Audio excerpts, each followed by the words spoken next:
Cambiare le abitudini di consumo in nome di quella che è la decarbonizzazione, di quell'equazione anche rivoluzionaria che è stata scelta proprio per la Earth Hour 2023, una delle più grandi ore della Terra di sempre, potremmo anche dire, dove si apre appunto a quelle opportunità strategiche per il territorio, per traghettarlo proprio verso la transizione energetica con quell'efficientamento trasversale in termini di opportunità e vantaggi. E ora quindi la parola al dottor Alberto Soldà, direttore del consorzio CEV su CER, modello CEV, dallo studio di fattibilità e costituzione delle comunità energetiche rinnovabili ai possibili modelli di gestione. Grazie, cercherò di essere breve perché i tempi si sono un po' allungati. Io parto da una considerazione, dopo una mattinata interessante di tante cose, mi viene da pormi una domanda, ma sono queste le vere motivazioni per cui noi comuni, perché ripeto il CEV è un'associazione che raggruppa circa 1200 comuni d'Italia, il 60% dei comuni del Veneto, per cui noi siamo dalla parte dei comuni per avventurarci in questo. Allora abbiamo sentito tante cose, il dato di fatto che personalmente mi fa veramente pensare e rabbrividire è: oggi noi siamo chiamati a sopperire a un problema distributivo dell'energia della nostra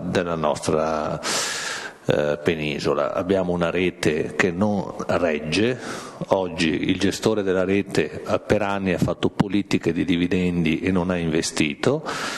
Io ho fatto tanti convegni in questi mesi e la cosa che mi sono sentito dire proprio a difesa era: la nostra rete era programmata perché l'energia andasse da qua fino a qua e non in senso contrario. Ecco, questo detto da un membro anche del CNR. Allora dobbiamo capire che siamo chiamati per l'ennesima volta a sopperire a una carenza infrastrutturale. Dobbiamo renderci conto, lo abbiamo visto, che la materia non è come ci avevano abituati quei vecchi conto energia, materia con alta remunerazione. Abbiamo visto prima da chi mi ha preceduto i dati economici, ma io dico anche per fortuna, perché saremo chiamati tutti noi, perché purtroppo tutti questi incentivi ricadono poi sulle bollette, in quella componente che ormai assorbe oltre il 55% del costo della bolletta. Per cui, partendo da questa considerazione, diciamo siamo qua, siamo chiamati, dobbiamo fare qualcosa. Ci pagano, ci danno un incentivo perché l'energia che va prodotta in una determinata area, perimetro, quindi una cabina primaria, venga consumata il più possibile lì e non vada in rete, perché l'emissione in rete produce degli effetti che sono veramente... l'articolo 70 ne è un esempio: in giornate di piena luce, di pieno sole, l'assorbimento, la nostra rete elettrica non è in grado di assorbire tutta l'energia che viene prodotta, possono essere staccati impianti proprio per evitare questo. Bene, da questa considerazione partiamo noi dalla parte, da parte nostra il consorzio ha 226 impianti fotovoltaici più 3 parchi da 1 mega. Sono impianti che sono nei tetti dei nostri soci, li abbiamo realizzati noi e ci occupiamo della manutenzione ordinaria e straordinaria di tutte le parti amministrative. Solo nella provincia, negli edifici della provincia di Vicenza ne abbiamo 12 e ne abbiamo 26 in comuni della provincia di Vicenza, per cui sicuramente qua più di qualche sindaco avrà impianti appunto nostri. Prima è stato dato un accenno di una cosa importantissima, l'impianto fotovoltaico. Allora, prima cosa vogliamo fare con le comunità energetiche? Vi do solo un dato riferito da Lega Ambiente, soggetto insomma che sul fotovoltaico ha sempre dato dati attendibili. Sono 8.000 gli impianti di proprietà delle pubbliche amministrazioni. Di questi 8.000, in vari incontri in cui era presente anche sempre Germango, abbiamo posto la problematica che molti di questi impianti non sono performanti, addirittura ci troviamo degli impianti non connessi. Questo ci ha portato a fare un'indagine tra tutti i nostri soci, ma in tutti i comuni d'Italia, per dire: ci dite che tipologie di impianti avete quando sono stati connessi, a scoprire tanti impianti che non erano connessi, magari erano stati sconnessi a seguito di disastri. Per esempio me ne viene in mente uno: la neve l'aveva abbattuto, non era assicurato, non l'hanno più manutentato.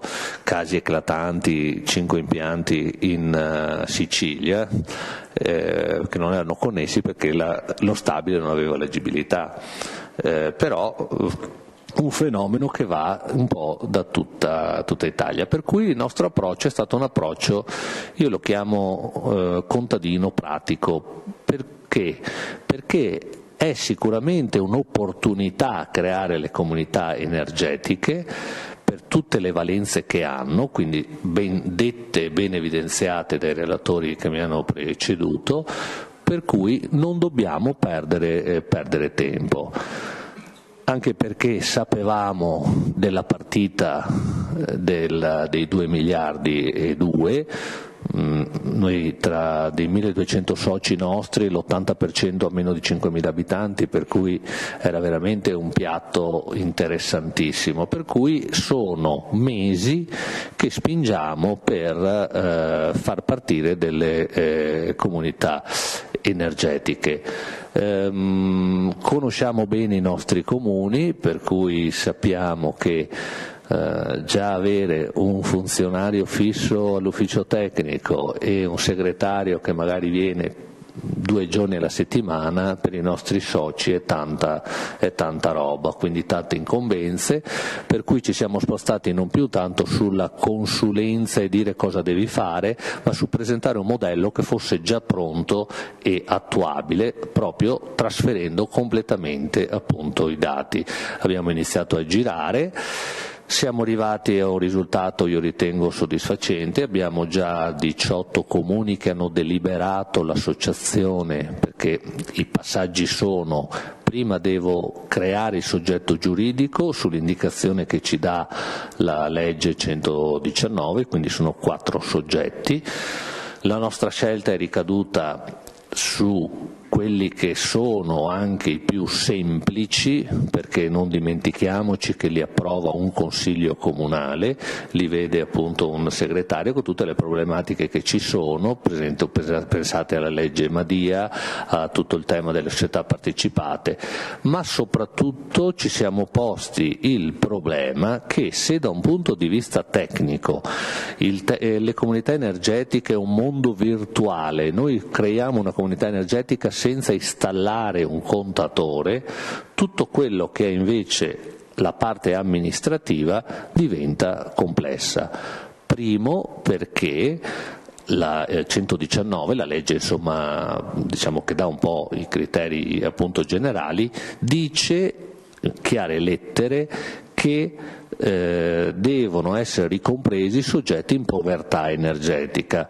Io ripeto sempre: oggi il vero soggetto in povertà energetica è il comune, ce ne accorgeremo fra qualche anno quando vedremo gli effetti di quello che ha prodotto questa impennata. O ci pensa lo Stato con dei trasferimenti oppure avremo delle sorprese, per cui però ci chiedono il coinvolgimento di soggetti in difficoltà energetica. Sono chi? Qui soggetti individuati secondo degli ISEE bassi, soggetti magari già in carico ai servizi sociali, da andare a individuare attraverso una manifestazione di interesse, perché come comune dobbiamo fare questo. Allora voi pensate, nel momento in cui è costituita una comunità energetica con i cittadini, con soggetti deboli, quindi in difficoltà, quanto può essere facile gestire un'assemblea di quel tipo, un'associazione di quel tipo, per cui ci siamo resi conto che l'unico strumento che poteva essere utile era un modello che riconoscesse al comune promotore dell'iniziativa degli strumenti di governance. Ecco, noi abbiamo lavorato su questo, quindi il nostro modello, che è quello dell'associazione non riconosciuta, che è l'unico, che è il soggetto che trova 2 articoli nel codice civile, tutto il resto viene stabilito dallo statuto, che diventa legge speciale, dia al comune il governo dell'associazione. Quindi primo aspetto. Secondo aspetto, siamo andati a ricercare all'interno dei comuni quelli che sono gli impianti che hanno le caratteristiche anche per poter entrare, quindi considerati nuovi impianti. Addirittura qualche associazione è stata costituita anche in virtù di finanziamenti avuti, mi vengono in mente i fondi del MITE oppure i famosi 50.000 euro per l'efficientamento, in cui sono stati stabiliti che verranno utilizzati lì. Cosa succede? Succede che nel momento in cui ci sono questi elementi, andiamo a costituire appunto queste associazioni. Nel momento in cui verrà realizzato l'impianto, poi verranno caricati i dati sul portale GSE. Una volta contrattualizzati con GSE diventeremo comunità energetica, quindi uno strumento operativo che hanno in mano i nostri soci è prontissimo, con già delibere fatte e pronti per essere appunto usati. Tutto questo anche lo abbiamo fatto di corsa. Io mi ricordo di andare a parlare in consigli comunali dove andavo a dire nella delibera approviamo che la comunità energetica potrà avere un perimetro che sarà quello della cabina primaria o forse quello della cabina secondaria. Potrà essere massimo di 1 mega o forse massimo di 200, quindi una problematica normativa che non ci ha sicuramente aiutato in questo. Per cui però lo abbiamo fatto perché? Perché sapevamo che era importante per prepararci per i 2 miliardi e 2. Abbiamo visto la bozza del decreto, è stato veramente una delusione enorme. La bozza del decreto dice una cosa, secondo noi l'articolo 4 se non sbaglio, tra i beneficiari comunità energetiche costituite in territori sotto i 5.000 di abitanti.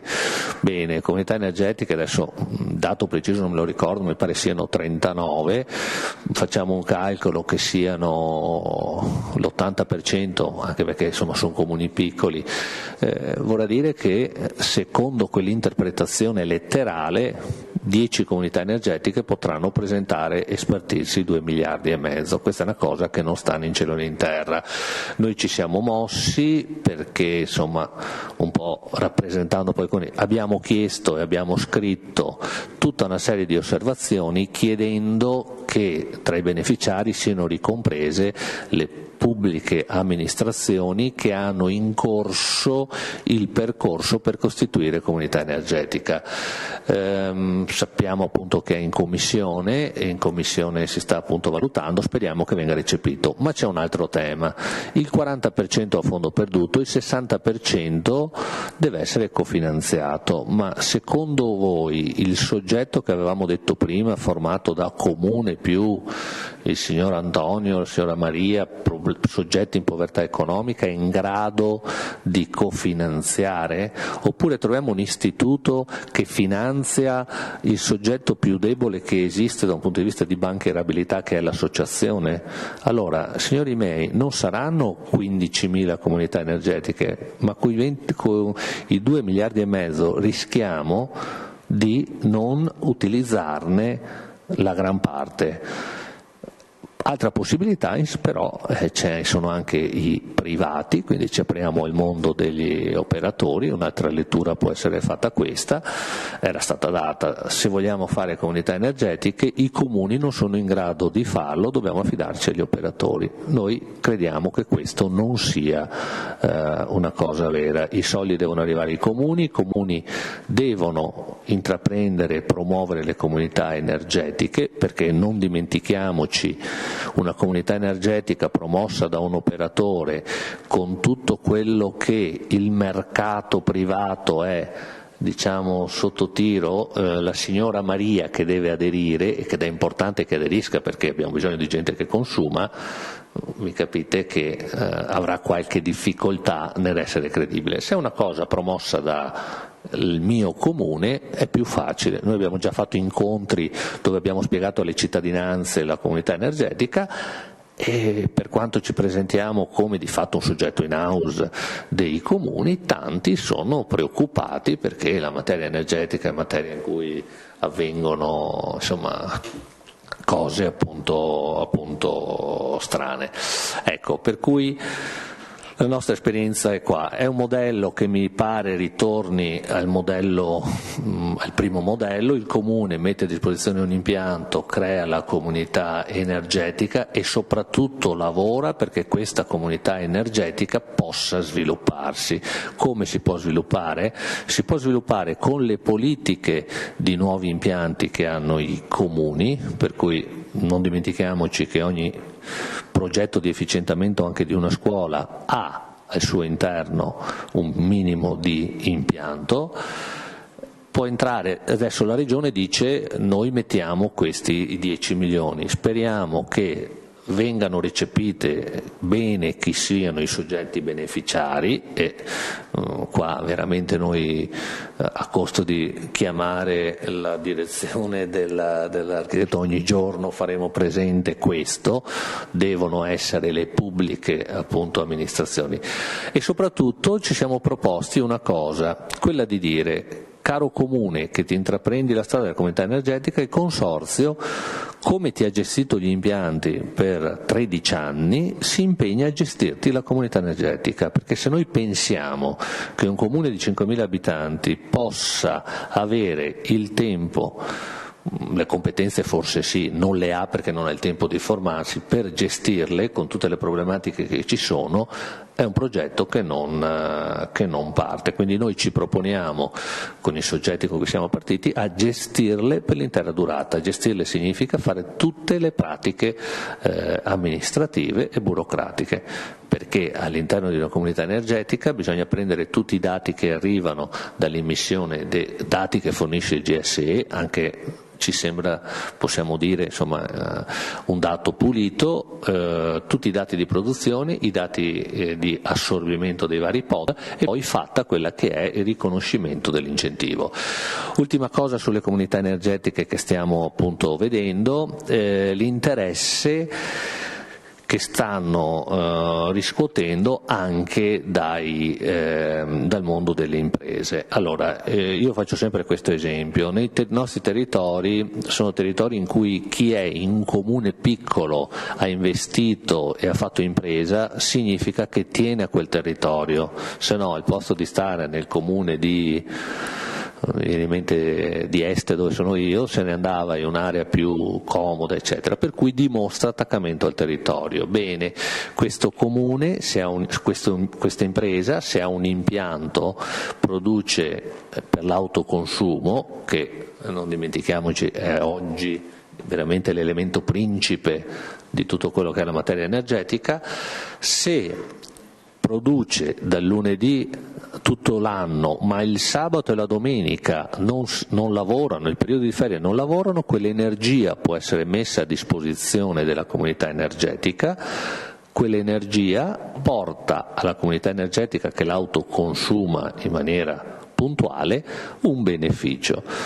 Ancora un paio di mesi fa, su un convegno ad Orvieto, dove abbiamo spiegato insomma questo meccanismo su una comunità che sta nascendo, un imprenditore alza la mano e dice: ma io ci perdo qualcosa? No, lei prende sempre quello che è il suo ritiro dedicato. Devo fare investimenti? No, è tutto virtuale, c'è solo da contrattualizzare.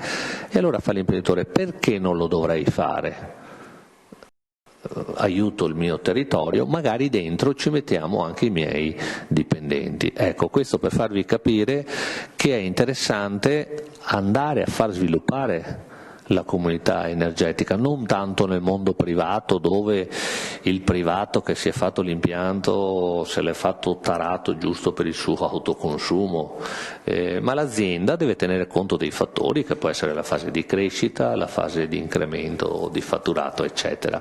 Per cui noi siamo molto orientati nelle associazioni che abbiamo di sondare appunto il territorio, lo stiamo già facendo.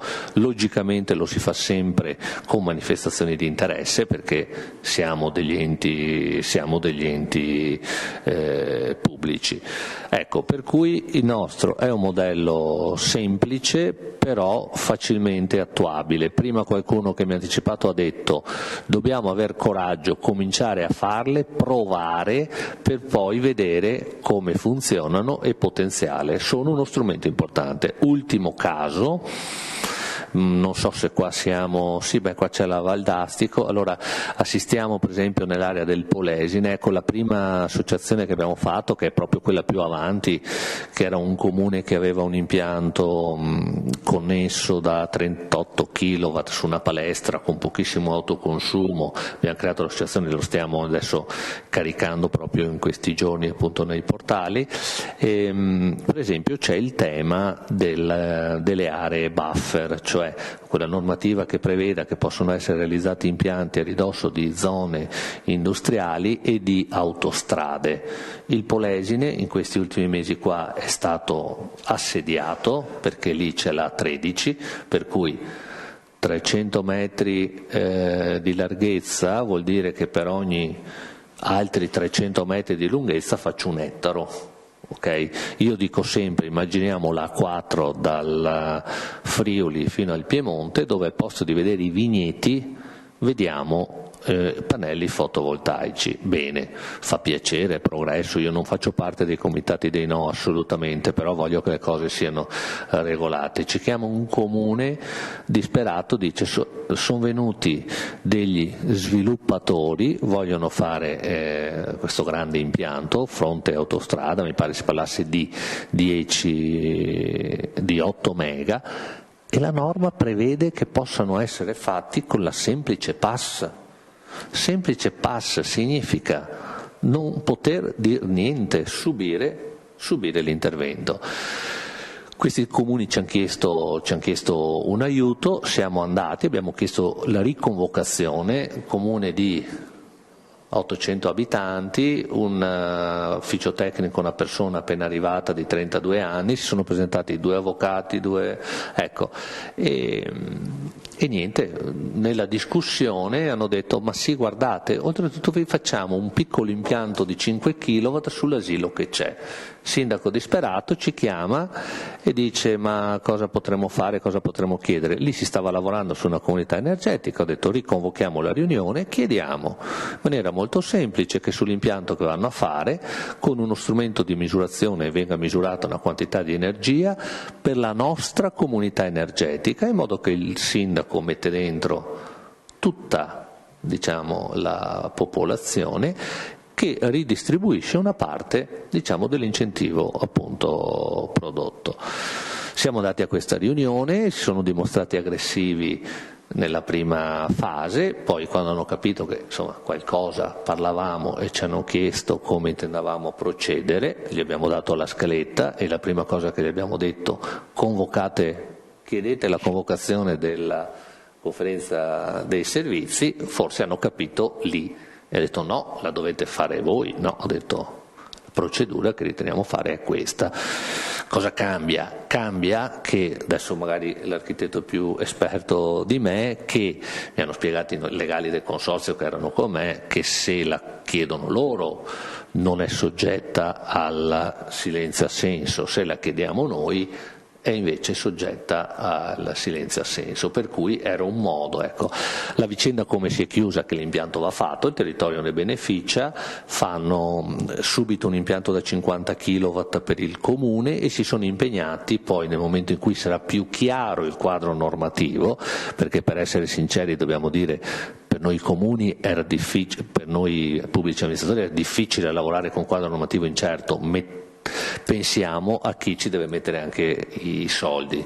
Per cui in questo caso qua si è risolto con questo impegno, quando ci sarà costruito l'impianto, una parte di quell'energia a favore del nostro, appunto, della nostra comunità energetica. Quindi quella comunità energetica ha permesso, nel momento in cui era già pronta in embrione, di poter far godere la cittadinanza, diciamo, questo appunto incentivo. Queste sono esperienze pratiche. Noi, ripeto, sul nostro peregrinare quotidiano di 3, 4, 500 comuni all'anno riceviamo quelle che sono le varie esigenze e cerchiamo di trasformare. Sulle comunità energetiche ci crediamo, stiamo qua con la Regione sempre a porre l'attenzione perché sia uno strumento che abbia veramente un futuro, perché se sbagliamo il modello rimane, ahimè, sopra i tavoli dei comuni, dove purtroppo per mancanza proprio di risorse e di tempo non si riesce a darne atto. Dopo ho visto una percentuale di condivisione che era quella fatta appunto sullo scambio economico, 50%. Ecco, il nostro obiettivo per le nostre comunità energetiche è che deve essere almeno il 90%. Capiamo che è faticoso, sarà faticoso, perché dobbiamo convincere la gente ad autoconsumare, ma con il 50% il contributo diventa il 50% e non andiamo da nessuna parte. Chi gestisce la comunità energetica deve impegnarsi a portare a casa almeno il 90%, se no non ha senso che esista. Come si fa? Stiamo studiando strumenti di comunicazione, la dottoressa Passerella ci sta lavorando, perché dobbiamo far capire alla gente che è un vantaggio di tutti consumare in maniera appunto puntuale. Ecco, io mi scuso se mi sono allungato anche troppo, questo vuole essere insomma il mio messaggio.